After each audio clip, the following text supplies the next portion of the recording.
Assalamualaikum warahmatullahi wabarakatuh. Kami dari kelompok pertama akan mempresentasikan tentang manusia dan alam semesta. Saya Alfaina Nafisah Hanun, NPM 058. Yang pertama ada hakikat kebenaran.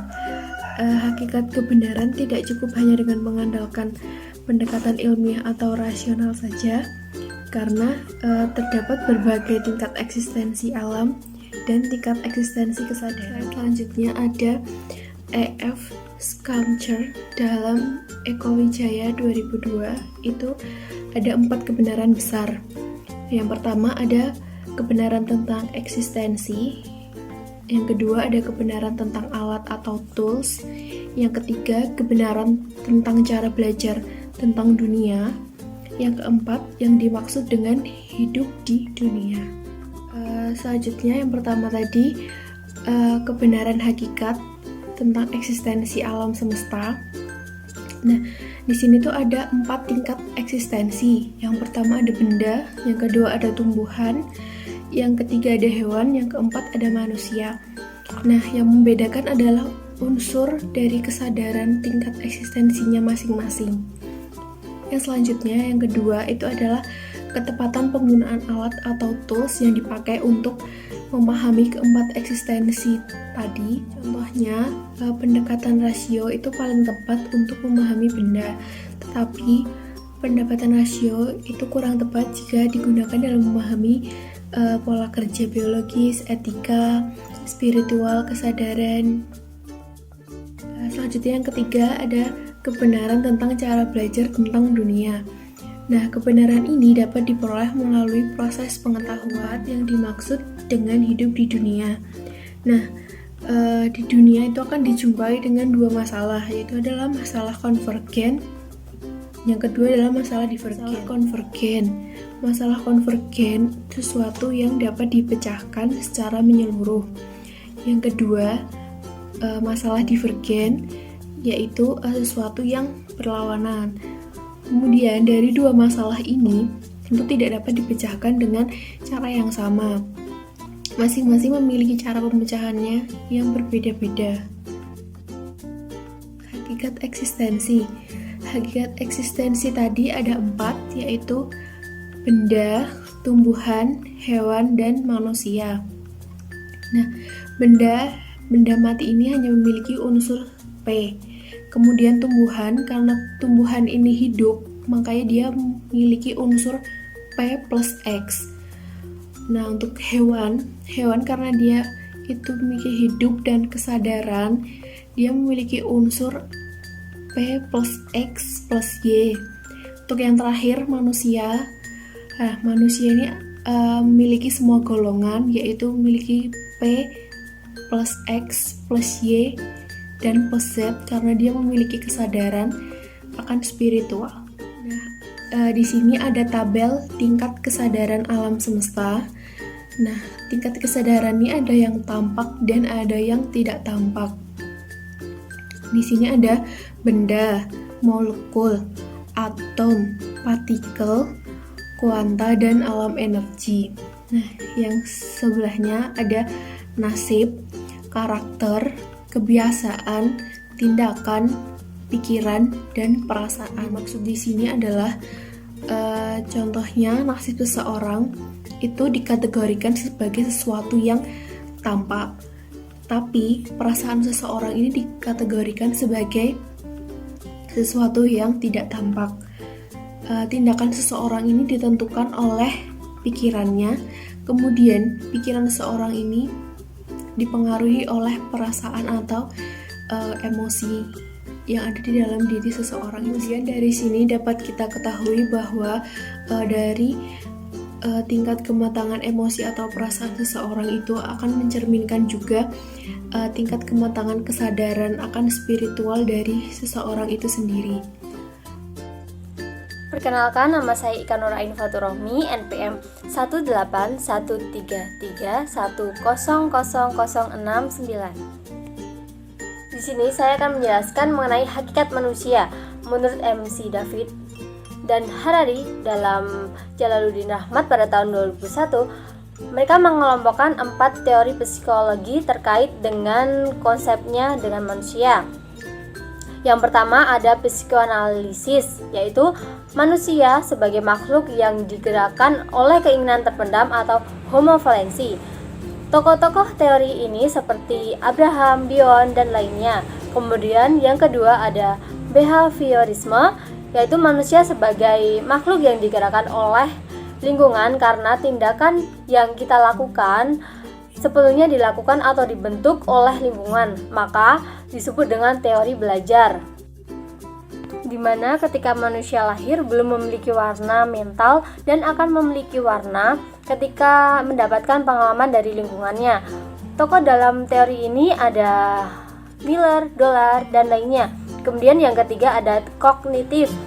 Manusia sebagai makhluk berpikir yang aktif, mengorganisasikan dan mengelola stimulasi yang diterima atau Homo sapiens. Beberapa tokoh dalam teori ini ada Lawin, Heider, dan lainnya. Kemudian yang keempat ada humanisme.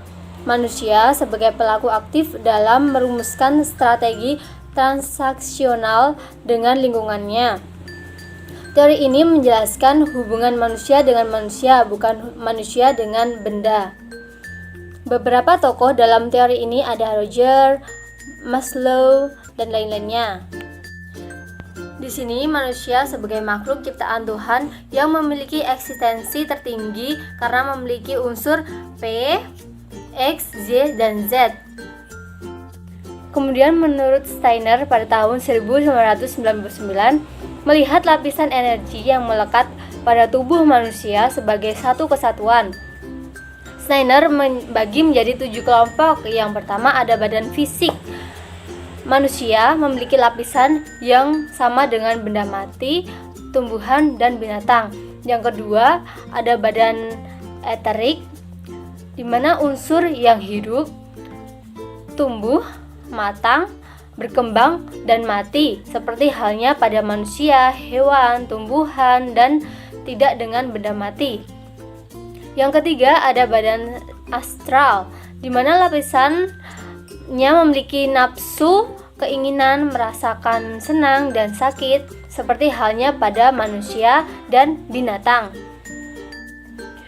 Yang keempat ada badan ego, memungkinkan kesadaran aku dan di luar aku, dan hal ini hanya dirasakan pada manusia saja.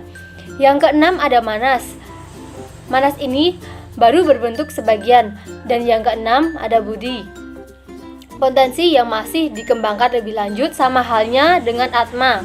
Nah, 7 lapisan ini terdiri dari lapisan yang paling padat sampai halus seperti roh atau atma. Sedangkan menurut Hawley pada tahun 2001 menganalogikan suatu organisasi seperti manusia, dan Hawley membaginya menjadi 4 bagian. Yang pertama ada agenda tubuh, berkaitan dengan kesehatan fisik dan kesehatan kolektif organisasi secara keseluruhan. Yang kedua ada agenda kepala, merupakan pikiran rasional yang menjadi kunci dari otak bagian kiri. Bagian ini memecahkan persoalan struktur, uraian, pembagian tugas, dan hubungan antara pembagian, pemecahan yang berkaitan dengan efisiensi dan produktivitas, serta pengambilan keputusan yang bersifat logis. Nah, yang ketiga ada agenda hati, merupakan pikiran emosional yang menjadi fungsi otak bagian kanan, yang berurusan dengan perasaan dan hubungan pribadi antar anggota organisasi. Yang keempat ada agenda semangat, di mana agenda roh atau spiritual, hal yang belum pernah disinggung oleh organisasi. Padahal agenda ini berkaitan dengan cara setiap anggota organisasi memaknai kehidupan dan hal yang berkaitan dengan ketenangan batin. Sesuatu yang ada di alam semesta juga ada dalam alam manusia, yang memiliki 3 lapisan keberadaan, yaitu fisik, energi pikiran, dan kesadaran murni. Demikian presentasi dari saya, dan presentasi akan dilanjutkan pada Saudari Fitri. Terima kasih. Nah, selanjutnya saya akan melanjutkan presentasi mengenai hakikat otak atau brain dan kecerdasan atau intelligence. Nah, di sini perkenalkan saya Fitri Nurul Hasanah, NPM 095. Untuk otak sendiri itu apa? Nah, otak itu merupakan organ tubuh yang sangat penting dan sangat kompleks. Otak ini memiliki kemampuan yang sangat luar biasa. Nah, menurut Agus Germanto itu ada 9 subkomponen dalam otak, yaitu ada neokortex, corpus callosum, cerebellum, otak reptil, hippocampus, amigdala, pituitary gland, hipotalamus, dan talamus. Kemudian untuk selanjutnya yaitu bagaimana dikatakan oleh A.M. Santoso, padahal itu membentuk kerjasama yang rumit melalui bagian-bagian kecil yang disebut dengan neuron. Nah, ilmuwan yang pertama kali meneliti tentang otak kiri atau left hemisphere dan belahan otak kanan atau right hemisphere itu Robert Wolcott Sprague. Nah, untuk selanjutnya itu ada Humphrey. Dia membedakan kerja otak itu berdasarkan gelombang elektro, yaitu ada 4, ada alfa, beta, delta, dan theta. Nah, untuk yang pertama saya akan menjelaskan mengenai delta. Nah, delta ini mempunyai daerah frekuensi yang paling rendah itu sekitar 0,5 sampai 4 Hz. Nah, itu bisa terjadi saat seseorang itu sedang tidur atau melakukan meditasi yang mendalam. Kemudian yang kedua yaitu mengenai gelombang delta, itu frekuensinya 4 sampai 7 Hz. Itu muncul pada saat kita tidur disertai dengan mimpi ringan atau meditasi dengan tingkat belum mendalam. Kemudian yang ketiga itu ada alfa, frekuensinya itu 8 sampai 13 Hz. Itu tuh muncul pada saat kita memejamkan mata, mendengarkan musik dan meditasi itu pada tahap yang awal masihan. Nah, yang terakhir itu ada beta, itu frekuensinya itu 13 sampai 30 Hz. Itu terjadi saat kita terjaga dan kita itu terfokus secara aktif, misalnya saat kita memecahkan masalah. Selanjutnya, bila dikaitkan dengan kecerdasan, berkat otaknya itu manusia mempunyai banyak kecerdasan atau multiple intelligence. Nah, menurut Gardner, ia mendefinisikan kecerdasan itu sebagai potensi biopsikologis untuk memproses informasi yang dapat diaktifkan dalam suatu latar atau setting kebudayaan. Nah, pada awalnya Gardner itu mengidentifikasi ketujuh kecerdasan manusia, yaitu ada linguistik, logical mathematical, musical, bodily kinesthetical, spatial, interpersonal, dan interpersonal intelligence. Nah, karena masih ragu itu, Gardner itu menambahkan 3 kemungkinan potensi kecerdasan, yaitu ada naturalis, spiritual, dan existential intelligence. Nah, kemudian menurut Zohar dan Marshall, dilihat dari fungsi otak itu ada 3 cara berpikir atau 3 ragam kecerdasan. Yang pertama, proses berpikir seri atau intellectual quotients atau IQ. Yang kedua, berpikir asosiatif atau emotional quotients atau EQ, dan yang ketiga ada berpikir menyatukan atau spiritual quotients atau SQ. Nah, untuk penjelasannya ada di slide berikutnya. Nah, untuk yang pertama itu mengenai IQ. Nah, Zohar dan Marshall itu mengungkapkan bahwa kecerdasan intelektual atau IQ itu merupakan alat yang efektif untuk mengeksplorasi dunia materi serta mengumpulkan modal material atau uang dan segala sesuatu yang dapat dibeli dengan uang. Kemudian yang kedua yaitu mengenai EQ atau emotional quotients, itu kecerdasan emosional. Nah, di mana pertama kali dicetuskan oleh Peter Salovey, seorang psikologi dari Harvard University, dan John Mayer dari University of New Hampshire pada tahun 1990. Dan yang terakhir yaitu SQ atau spiritual quotients atau kecerdasan spiritual, itu pertama kali diperkenalkan oleh Daniel Zohar dan Ian Marshall pada tahun 2000. Nah, dalam bukunya yang berjudul SQ Spiritual Intelligence, The Unlimited Intelligence. Assalamualaikum warahmatullahi wabarakatuh. Perkenalkan, nama saya Taslim Firdaus, NPM 087. Saya di sini dari kelompok 1, Etika Bisnis A3. Saya akan menjelaskan slide terkait hakikat pikiran dan kesadaran. Menurut Blaise Pascal, dalam Heart 1997 mengatakan bahwa manusia jelas sekali dibuat untuk berpikir.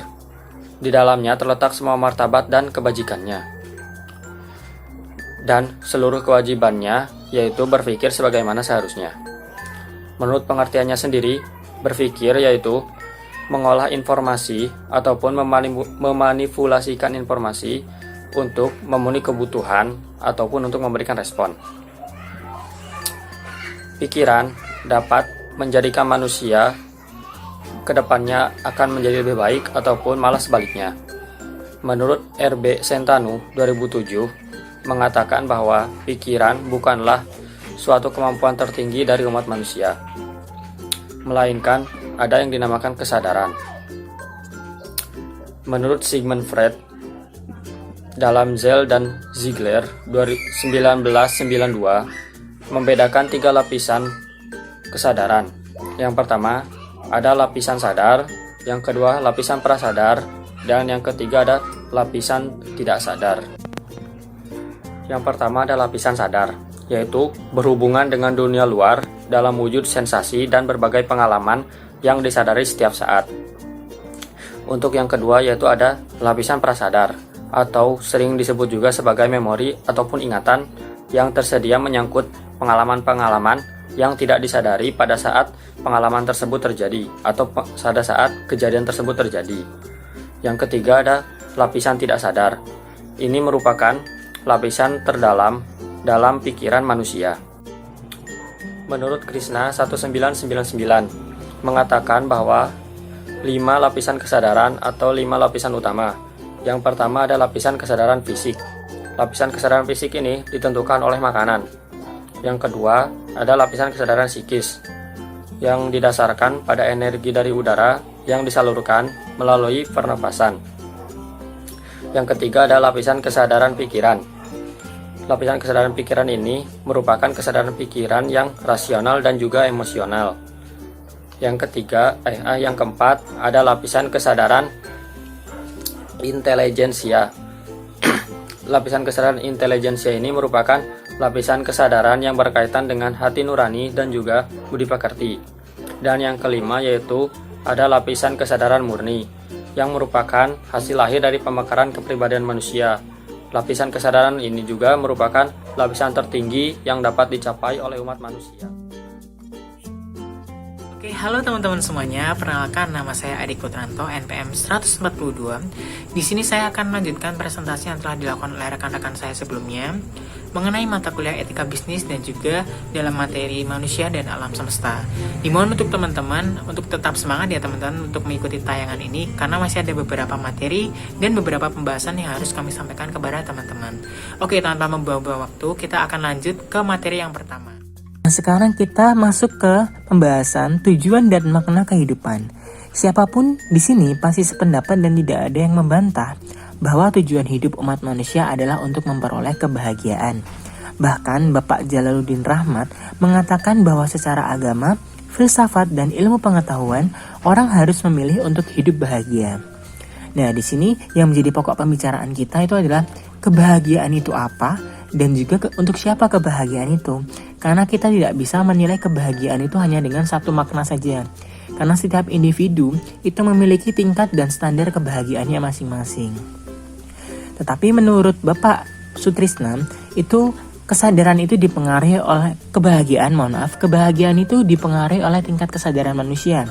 Di sini Bapak Sutrisna membedakan menjadi 3. Yang pertama kesadaran hewani, yang kedua kesadaran manusia, dan yang ketiga kesadaran Tuhan. Di mana pada fase kesadaran hewani itu individu merasa bahagia ketika dia memiliki kenikmatan duniawi, kekayaan, kekuasaan, dan kenikmatan fisik dalam hidupnya. Lalu yang kedua kesadaran manusia, kalau yang ini balance teman-teman. Setiap individu menginginkan kenikmatan duniawi tetapi tidak melupakan kenikmatan rohaninya juga. Lalu pada tingkat yang ketiga, tingkat terakhir yaitu kesadaran Tuhan, di mana individu bahagia atau meraih kebahagiaannya jika telah mendapatkan kenikmatan rohani, seperti itu. Nah, selanjutnya kita akan membahas terkait dengan alam semesta menjadi satu kesatuan sistem. Mengapa demikian? Karena kalau kita tinjau dari sistem itu sendiri, yaitu sekelompok bagian yang nantinya akan bekerja sama untuk mencapai suatu tujuan tertentu, itu ada kaitannya sangat erat dengan alam semesta, teman-teman. Karena gini, sebelum kita masuk ke situ ya teman-teman, menurut Bapak Jogianto, itu membagi karakteristik sistem menjadi 6. Yang pertama, adanya komponen-komponen. Yang kedua, ada batasan sistem. Yang ketiga, adanya lingkungan luar sistem. Yang keempat, adanya penghubung. Yang kelima, adanya masukan, proses, dan juga luaran. Yang keenam, adanya sasaran. Nah, itu sangat berkaitan erat dengan alam semesta, teman-teman. Karena gini, alam semesta ini juga mempunyai elemen, teman-teman. Alam semesta juga mempunyai komponen. Seperti kita, manusia adalah elemen yang bahkan elemen penting untuk alam semesta. Yang kedua, hewan, dan yang ketiga ada tumbuhan, dan yang keempat ada lingkungan hidup. Nah, mengapa mereka itu menjadi satu kesatuan sistem? Karena pada hakikatnya seperti ini, teman-teman. Sistem itu jika ada kerusakan kecil di salah satu titik, itu pasti akan mempengaruhi ke titik yang lainnya juga akan ikut rusak. Jadi contohnya seperti ini, misal kita melakukan penggundulan hutan.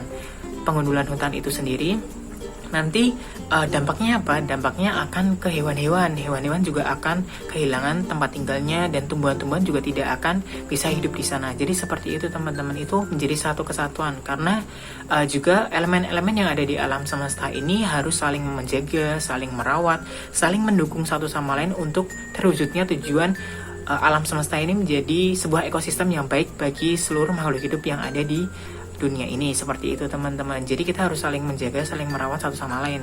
Karena ada contohnya seperti ini, teman-teman. Ini juga ada contoh di buku ya, teman-teman. Ada pemerintah dari Jakarta itu mengalami banyak masalah. Salah satunya itu adalah banjir. Dimana banjir ini karena adanya sungai-sungai yang meluap karena adanya tumpukan sampah di situ. Nah, pemerintah Jakarta ini boleh tidak peduli dengan masalah yang ada di Puncak Bogor atau ada di wilayah lain. Seperti Puncak Bogor itu adanya penggundulan hutan. Pemerintah Jakarta itu boleh tidak peduli karena dia rasakan, oh, saya punya masalah sendiri nih di wilayah saya tidak ingin ikut campur dengan wilayah lain atau masalah wilayah lain. Tanpa disadari, masalah yang ada di Puncak Bogor tersebut, penggundulan hutan tersebut, itu mempengaruhi banjir yang ada di Jakarta, teman-teman. Jadi teman-teman nangkap poinnya kan, ketika mengapa alam semesta ini menjadi satu kesatuan yang utuh? Karena satu kerusakan itu mempengaruhi kerusakan lain. Ada juga contohnya seperti ini, teman-teman. Misal ada pabrik, mungkin pabrik dalam industri seperti itu kan pasti mengeluarkan cerobong asap, dan di cerobong asap itu ada karbon dioksida, dan karbon dioksida itu mencemari udara kita, teman-teman, mencemari alam semesta dalam hal pencemaran udara. Itu nanti dampaknya juga akan ke kita. Lapisan ozon menurun. Setelah lapisan ozon menurun, adanya pemanasan global. Setelah adanya pemanasan global, kalau kita mau lebih luas lagi, itu pemanasan global dampaknya nanti ada es di kutub utara atau kutub selatan itu akan mencair, dan setelah itu akan ada peningkatan volume air laut di dunia kita atau di alam semesta kita, yang nanti impactnya atau dampaknya juga akan ke pulau-pulau kecil yang volume yang tinggi dataran tersebut kalah dengan volume air yang ada di laut, jadi akan tenggelam. Itu kan pasti ekosistem di pulau itu akan mati. Jadi seperti itu, alam semesta ini menjadi satu kesatuan yang utuh karena hubungan antar manusia, antar hewan, dan antar tumbuhan, antar lingkungan hidup itu tuh harus saling menjaga, dan tidak boleh ada kerusakan satu sama lain karena akan menimbulkan efek domino, di mana jika ada satu kerusakan dalam unsur yang pertama akan mempengaruhi kerusakan yang lain, dan sebaliknya jika ada efek domino positif seperti kita menjaga lingkungan, pasti ekosistem kita akan selalu terjaga dan akan selalu menjadi sebuah kesatuan yang utuh. Seperti itu, teman-teman.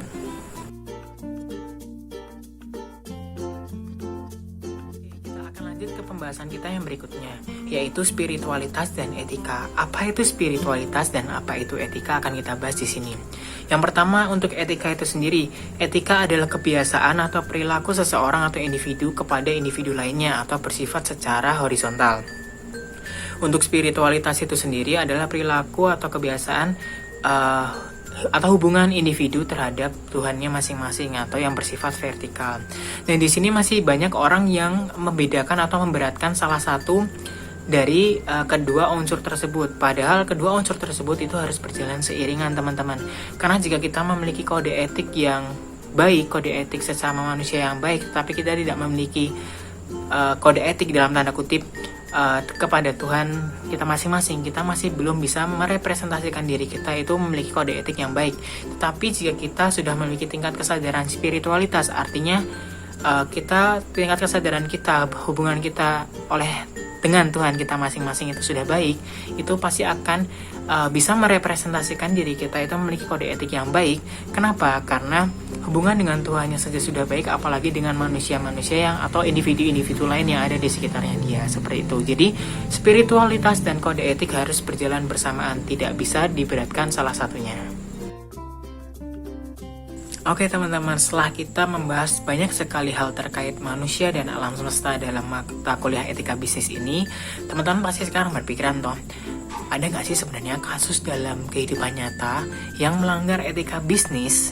Karena kita sedang berbicara etika bisnis dalam hal manusia dan alam semesta. Nah, itu setelah kita riset teman-teman, setelah kita riset bersama, itu ternyata ada banyak sekali kasus yang melanggar kode etik atau etika dalam berbisnis hanya untuk kebahagiaan perusahaan tersebut atau bahkan kebahagiaan individu tersebut.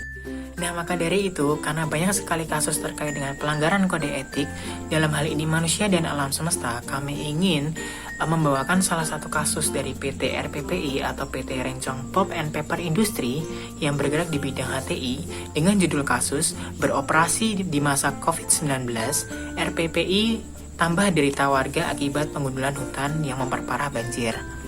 Nah, di sini perusahaan ini bergerak pada bidang HTI atau hutan tanaman industri yang masih terus melakukan penebangan kayu dan hutan yang diduga tanpa melalui proses penanaman terlebih dahulu. Jadi sebenarnya perusahaan ini telah mendapatkan izin untuk melakukan penebangan pohon, tetapi dengan kontrak atau dengan isi perjanjian, yaitu mereka harus melakukan penebangan pohon untuk, mereka harus melakukan reboisasi setelah mereka menebang pohon untuk ditebang kembali, teman-teman. Jadi setelah mereka menebang pohon, dimohon untuk mereboisasi terlebih dahulu, setelah itu baru ditebang lagi. Nah, tapi yang dilakukan oleh PT RPPI ini, dia tidak melakukan reboisasi, tetapi dia memperluas area penebangan pohon, teman-teman. Jadi dapat berpeluang sebagai eksploitasi hutan. Nah, di sini lebih parahnya lagi, eksploitasi hutan ini imbasnya atau impactnya kerasa sampai pada manusia di sekitar lingkungan tersebut, teman-teman. Karena mulai dari eksploitasi hutan itu pasti akan merusak alam semesta, teman-teman. Mulai dari hewan dan tumbuhan tidak bisa tumbuh dan berkembang di sana, dan juga merusak lingkungan hidup yang ada di sana. Dan lebih parahnya lagi, akibat pengundulan atau penebangan pohon yang semakin meluas ini, itu menyebabkan bencana ekologi banjir yang diduga dari pengundulan hutan tersebut, teman-teman. Jadi udah impactnya kepada alam semesta, hewan, tumbuhan, dan lingkungan di sekitar sana, impactnya juga kepada manusia, teman-teman. Jadi benar-benar perusahaan ini tidak lagi mementingkan kode etik bisnis terkait dengan manusia dan alam semesta, karena mereka merenggut hak dari alam semesta dan juga dari manusia, teman-teman. Jadi ini melakukan pelanggaran atau kode etik terkait dengan manusia dan alam semesta yang kompleks ya, teman-teman. Manusia kena imbasnya, hewan, tumbuhan, dan lingkungan di sana juga kena imbasnya, teman-teman. Seperti itu.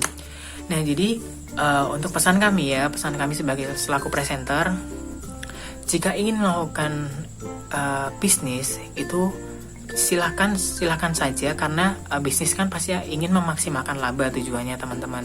Tetapi ingatlah juga, teman-teman, untuk peduli akan hak dari manusia, akan hak dari alam semesta, teman-teman.